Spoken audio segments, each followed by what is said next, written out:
Mr. Speaker, I was doing so for two reasons. One, I have a copy I have perused, even though it's now been laid.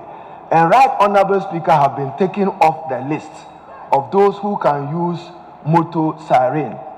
Mr. Speaker, in America, there is never what we call, you avoid a constitutional interregnum. Assuming there is a crisis in Ghana, that a president has to be sworn in, and the speaker has to be taken from somewhere to where he has to swear in the president. By this provision, Mr. Speaker, we are not personalizing it. It's not Honorable Alban Sumana Bagbin. It's the Speaker of Ghana's Parliament. Is not entitled to a motorcade or a police accompanied siren. In my view, Mr. Speaker, is wrong for the number 3 to be out of this privilege. The Chief Justice of the Republic of Ghana is also out of the motor traffic regulation, not entitled to it. Mr. Speaker, you can keep ministers and members of parliament out. But this republic has 3 important personalities: the president, the vice president, the speaker, and the chief justice. 4 important personalities. And Mr. Speaker, it is not for this house to sit for a minister.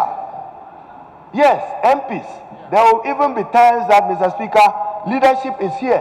When you have to take a major vote, you are looking for a member who is still in his constituency in Kaswa. You want his vote here because you want him to exercise a mandate.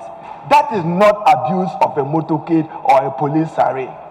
So, Mr. Speaker, mine was to arrest the laying of this instrument if I had my way, because the speaker, the lady chief justice, the chief justice of Ghana cannot be left out of this privilege or entitlement of having a police accompany them.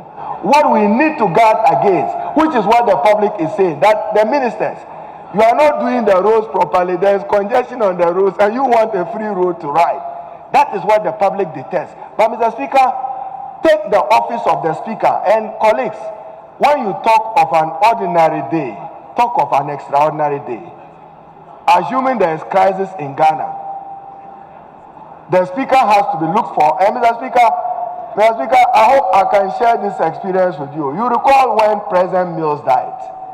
I still recall when then Ben Nkommo, Minister for Attorney General then, had to call on us how we could locate Mrs. Theodora Georgina Wood to get herself ready for Vice President then to be sworn in at 4:05 p.m.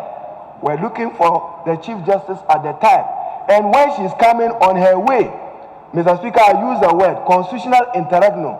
Because in America, the president is the only person who can authorize war. Same thing in Ghana here. You don't want a situation where for a minute there is a vacuum in our leadership. So, Mr. Speaker, to deny Right Honorable Speaker a motorcade or a siren and a minister, the minister who is laying this instrument, honorable member, you are a minister, you are doing this to the speaker. Mr. Speaker, if it was in Sri Lanka or India, I would have cited the minister for contempt of the Right Honorable Speaker, of his attempt to deny you of this defined privilege.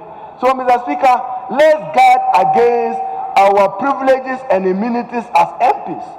It is guaranteed additional rights because of the role we play. So to lay an instrument which denies the Speaker, the Chief Justice, I'm not too sure whether they have included the Vice President. But I'm very certain, Mr. Speaker, they've taken away Speaker, they've taken away Chief Justice.